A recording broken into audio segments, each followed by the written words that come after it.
Hello दोस्तों, this is Manish Saini and you are watching in academy. तो आज हम बात करेंगे यहाँ पर नेशनल ह्यूमन राइट कमीशन के बारे में और जानने का प्रयास करेंगे किस तरीके से इसकी पूरी कार्य प्रणाली है, क्या क्या यहाँ पर इसको जिम्मेदारी दी गई है और आप इससे किस तरीके से इसकी यहाँ पर हेल्प ले सकते हैं। तो उन सभी के बारे में डिस्कस करेंगे। अगर आप इस चैनल पर नए हैं तो प्लीज सब्सक्राइब करें, अपने दोस्तों के साथ शेयर करें। आप सब्सक्राइब करते हैं, शेयर करते हैं तो हम भी यहाँ पर मोटिवेट होते हैं जानकारी आप तक पहुंचाने के लिए। अगर आप इस चैनल पर नए हैं तो प्लीज सब्सक्राइब करें। आज हम बात करेंगे यहाँ पर ह्यूमन राइट कमीशन के बारे में। तो ये जो संस्था है वो दो स्तरों पर कार्य करती है, यानी दो स्टैंडर्ड हैं इसके यहाँ पर काम करने के। पहली जो संस्था है हमारे पास वो यहाँ पर नेशनल ह्यूमन राइट कमीशन है और जो दूसरी संस्था है यहाँ पर वो काम करती है स्टेट लेवल पर, उसको हम यहाँ पर बोलते हैं स्टेट ह्यूमन राइट कमीशन। आज जो हम बात करने वाले हैं वो यहाँ पर नेशनल ह्यूमन राइट कमीशन के बारे में बात करेंगे। ये जब इसकी स्थापना की गई थी इस कमीशन की, तो वो दौर ऐसा था कि वहां पर ह्यूमन राइट यानी मानव अधिकारों के बारे में लगातार ही बातें हो रही थी। तो हमारी संसद में भी, या अगर हम बात करते हैं हमारे नेताओं ने भी ये एक पहल की कि हम भी अपने नागरिकों को यहाँ पर मानव अधिकार देने की बात की। वैसे तो अगर हम बात करते हैं हमारा जो संविधान है वहां पर फंडामेंटल राइट दिए हुए हैं, लेकिन ये ऐसे अधिकार हैं जो हमारे संविधान में वर्णित है। और ह्यूमन राइट कैसे अधिकार हैं जो हमारे संविधान में यहाँ पर नहीं इनकी व्याख्या की गई है। हम बात करते हैं यहाँ पर नेशनल ह्यूमन राइट कमीशन के बारे में। तो इसकी जो स्थापना की गई थी वो एक पारित किया गया था एक्ट हमारी संसद से। ये जो एक्ट था वो हमारी संसद से पारित किया गया था मानव अधिकार संरक्षण अधिनियम से नाम से। ये जो एक्ट था वो एक्ट पारित किया गया था मानव अधिकार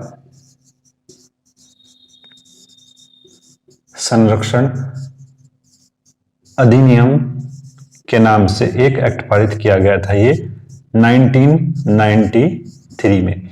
एग्जाम के लिए काफी महत्वपूर्ण है। तो 1993 में हमारी संसद ने एक्ट पारित किया जहां पर नेशनल ह्यूमन राइट कमीशन की स्थापना की गई थी। एग्जाम के पॉइंट ऑफ व्यू से काफी महत्वपूर्ण है। तो इसमें जो नया फैक्ट हमारे पास आता है वो यहां पर यह है कि चूंकि संसद ने एक्ट पारित किया, इसका वर्णन हमारे संविधान में नहीं है, तो जो ह्यूमन राइट कमीशन है ये एक यहां पर सांविधिक निकाय यहां पर हो जाता है।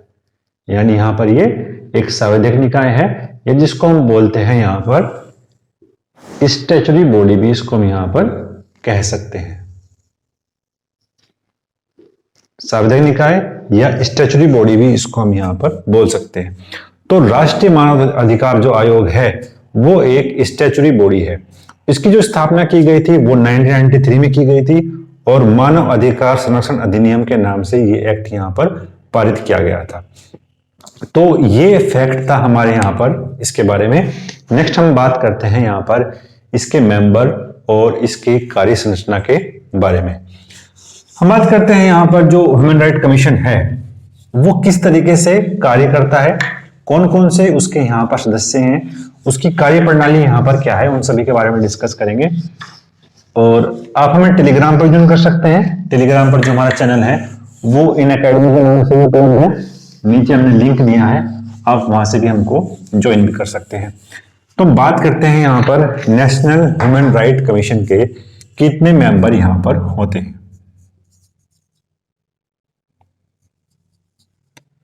अगर हम बात करते हैं इसके मेंबर्स के बारे में तो इसकी जो पूरी संरचना है वो 1+4 की है।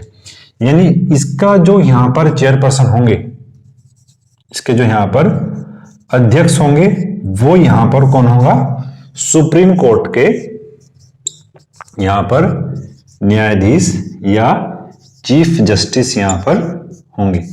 सुप्रीम कोर्ट के न्यायाधीश यहां पर इसके अध्यक्ष बन सकते हैं। हम बात करते हैं इसका जो पूरी संरचना है ह्यूमन राइट कमीशन की। यहां पर पहले एक वर्ड था यहां पर सुप्रीम कोर्ट के मुख्य न्यायाधीश।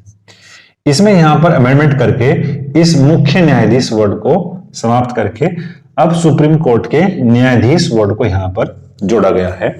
तो अगर हम बात करते हैं इसके अध्यक्ष के बारे में, सुप्रीम कोर्ट के न्यायाधीश इसके अध्यक्ष हैं।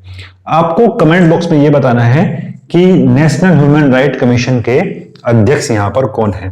अगर हम बात करते हैं यहां पर इसके अध्यक्ष के बारे में, तो सुप्रीम कोर्ट के न्यायाधीश हैं। फिर हम बात करते हैं यहां पर 4 मेंबर इसके। तो जो 4 मेंबर यहां पर रखे गए हैं, उनमें से एक मेंबर यहां पर होंगे सुप्रीम कोर्ट के न्यायाधीश। वो रिटायर्ड न्यायाधीश भी हो सकते हैं या वो यहां पर कार्यरत न्यायाधीश भी हो सकते हैं।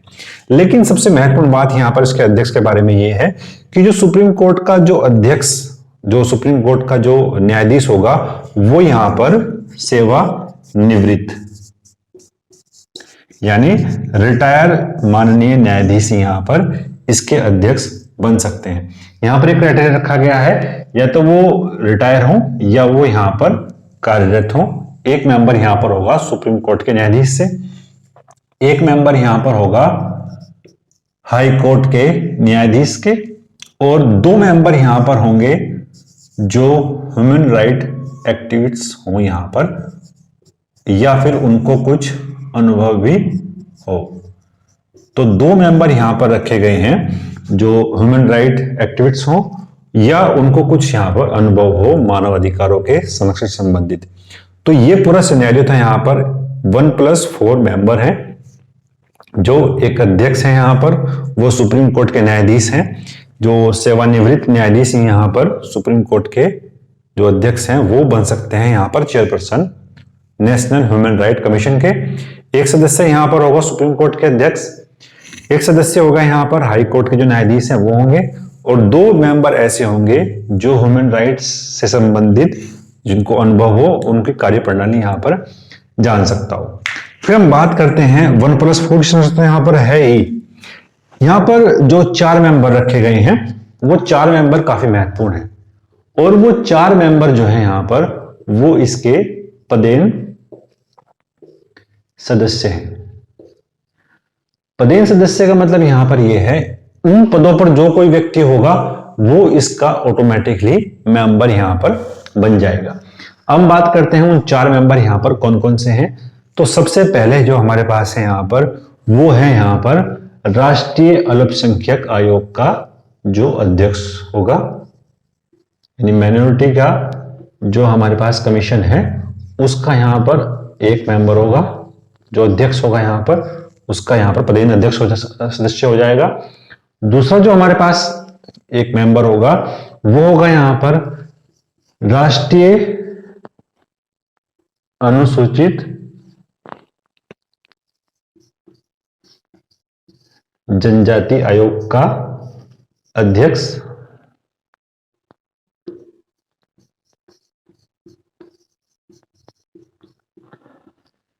तीसरा जो मेंबर होगा यहां पर वो होगा राष्ट्रीय जनजाति आयोग का यहां पर अध्यक्ष।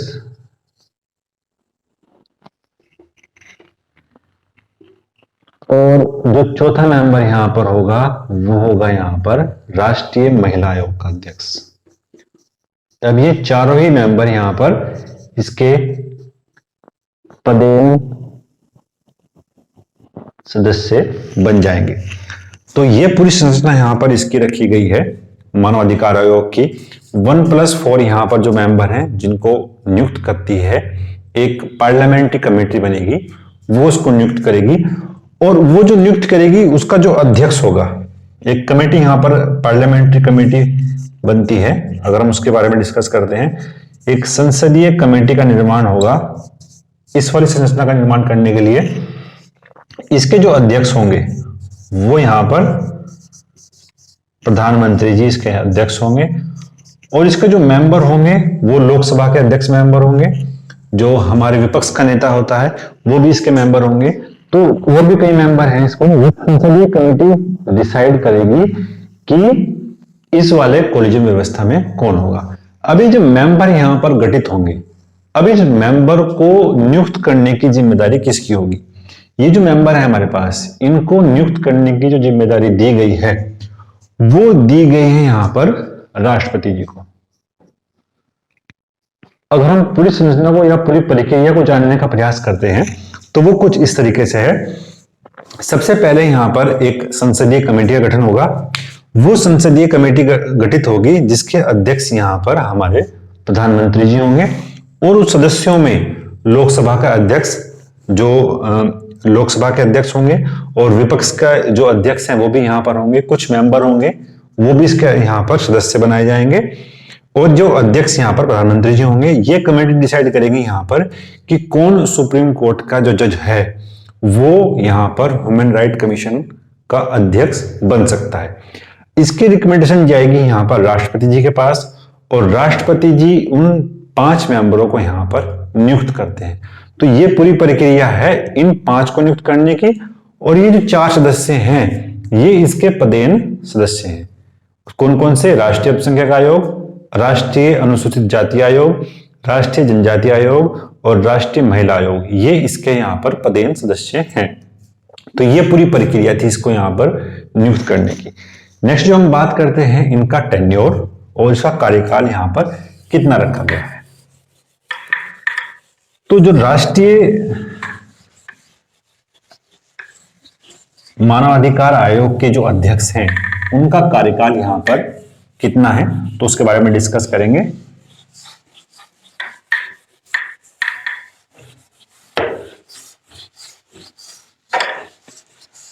तो हम बात करते हैं यहां पर उनके जो कार्यकाल के बारे में। जो चेयरपर्सन है उसका जो टेन्योर है यहां पर, या हम बात करते हैं एज के बारे में, तो टेन्योर जो यहां पर है वो 5 ईयर का है, और जो इसकी एज रखी गई है वो यहां पर 70 ईयर एज यहां पर रखी गई है। यानी टेन्योर तो यहां पर इनका जो है वो 5 ईयर रखा गया है, 5 ईयर तक। और चूंकि अगर हम बात करते हैं सुप्रीम कोर्ट का जो जज है, जो सुप्रीम कोर्ट का जो जज है, जो जस्टिस हैं यानी माननीय जो अध्यक्ष हैं, वो 65 ईयर तक काम करते हैं।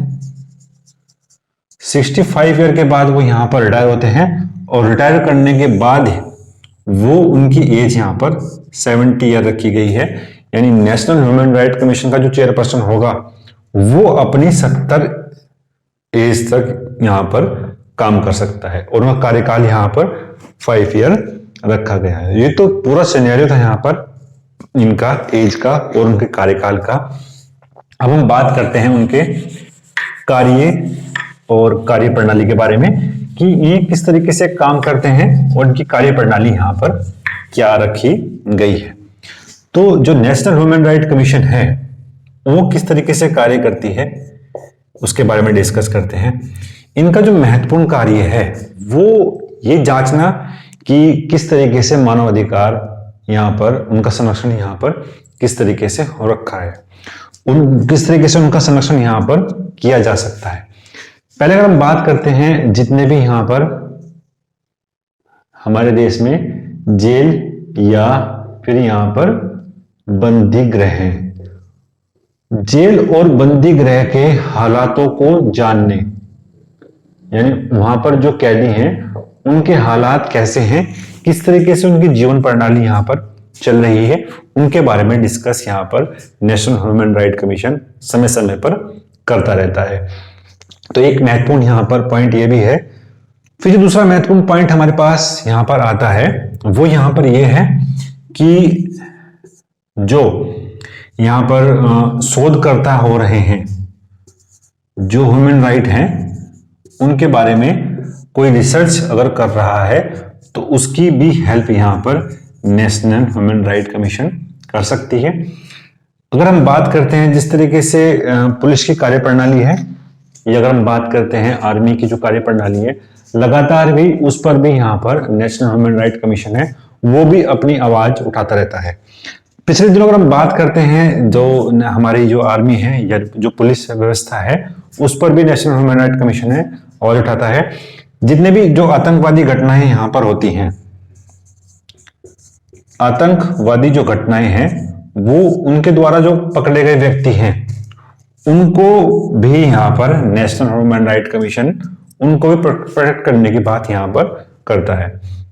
तो ये उनका एक महत्वपूर्ण कार्य है जो इस पर कई बार जो मीडिया हैं, आम लोग हैं, जो सोशल मीडिया साइट्स हैं, इस वाली जो घटना है नेशनल ह्यूमन राइट कमीशन पर अपने अपने विचारों को प्रकट करने का प्रयास करते हैं। तो ये उनका कार्य है यहाँ पर। अगर हम बात करते हैं यहाँ पर जो ह्यूमन राइट कमीशन है वो एनजीओ की भी हेल्प लेता है, यानी एनजीओ की हेल्प भी यहाँ पर मानव अधिकारों को लागू कराने की हेल्प यहाँ पर एनजीओ के द्वारा ली जाती है। तो उसका जो मेन पर्पज है कार्य करने का वो कुछ इस तरीके से है। फिर हम बात करते हैं कब तक आप अपनी शिकायत नेशनल ह्यूमन राइट कमीशन पर पहुंचा सकते हैं, या तो पत्र के माध्यम से या आजकल ट्विटर, सोशल मीडिया का जो चलन चल रहा है उसके माध्यम से भी नेशनल ह्यूमन राइट कमीशन तक अपनी आवाज़ों को पहुंचा सकते हैं। लेकिन यहाँ पर सबसे महत्वपूर्ण बात यहाँ पर यह है कि यदि कोई घटना 1 वर्ष के भीतर ही घटती है तो उसी पर यहाँ पर नेशनल ह्यूमन राइट कमीशन जो है अपने अधिकारों को रखता है, यानी 1 वर्ष के भीतर ही घटित कोई घटना पर ही यहाँ पर नेशनल ह्यूमन राइट कमीशन जो है वो अपने जांच के आदेश यहाँ पर दे सकता है। तो ये महत्वपूर्ण था। जो ह्यूमन राइट कमीशन है उसके पास अपना खुद का भी यहाँ पर जांच दल होता है, वो जांच कर सकता है अपने दल के द्वारा ही यहाँ पर भेजकर, लेकिन वो यहाँ पर पुलिस या किसी अधिकारी की भी हेल्प ले सकता है, यानी पुलिस और जो अधिकारी हैं उसकी हेल्प भी यहां पर ले सकता है human right commission. National human right commission यहां पर हेल्प ले सकता है पुलिस और अधिकारियों की भी। फिर हम बात करते हैं इसके पास जो अधिकार दिए गए हैं, वो जो इसके अधिकार दिए गए हैं वो यहां पर सिविल न्यायालय के इसको अधिकार यहां पर दिए गए हैं। सिविल न्यायालय के अधिकार यहाँ पर नेशनल ह्यूमन राइट कमीशन को यहाँ पर दिए गए हैं। तो सिविल न्याय के जितने भी अधिकार हैं वो यहाँ पर इसको मिले हुए हैं, और केंद्र और जितने भी राज्य सरकार है किसी भी अधिकारी या जज एजेंसी की यहाँ पर हेल्प जो नेशनल ह्यूमन राइट कमीशन है वो यहाँ पर ले सकती है। तो ये भी महत्वपूर्ण था। अब किस तरीके से अगर कार्य करती है जैसे नेशनल ह्यूमन राइट कमीशन है, वो क्या कर सकती है आपके लिए, तो वो सरकार या राज्य सरकार को कंपनसेशन की बात कर सकती है और भुगतान की बात कर सकती है कि यहाँ पर इस व्यक्ति का जो है इस तरीके से जो इसके ह्यूमन राइट हैं उनको यहाँ पर हनन हुआ है तो उसके लिए भुगतान की बात कर सकती है। या अगर हम बात करते हैं पुलिस और अधिकारियों को यहाँ पर जांच में सहयोग कर सकती है। अगर हम बात करते हैं जांच में सहयोग भी यहाँ पर नेशनल ह्यूमन राइट कमीशन लगातार ही करती रहती है पुलिस जांच में। फिर हम बात करते हैं यहाँ पर बंदीकरण हेतु, यानी किसी को पकड़वाने के लिए बंदीकरण हेतु यहाँ पर सहायता भी कर सकती है, यानी कोई जो पीड़ित व्यक्ति है वो इसके पास अपनी जो एप्लीकेशन है वो पहुंचाता है तो उसको पकड़ने के लिए यहाँ पर हेल्प कर सकती है। अगर हम देखते हैं कि कोई व्यक्ति जिसकी एज यहाँ पर 18 साल से कम है और वो किसी आपराधिक गतिविधियों में संलिप्त पाया जाता है तो एक नेशनल ह्यूमन राइट कमीशन के अधिकारी के बाद ही यहाँ पर जो पुलिस है वो यहाँ पर उससे पूछताछ करती है। तो ये महत्वपूर्ण कार्य था यहाँ पर नेशनल ह्यूमन राइट कमीशन का, जो पूरी तरीके से यहाँ पर बात करता है। इसका जो नेशनल ह्यूमन राइट कमीशन है, अगर हम बात करते हैं इसका जो हेडक्वार्टर है वो कहां पर है, तो वो नई दिल्ली में यहां पर है। नई दिल्ली में इसका हेडक्वार्टर है नेशनल ह्यूमन राइट कमीशन का।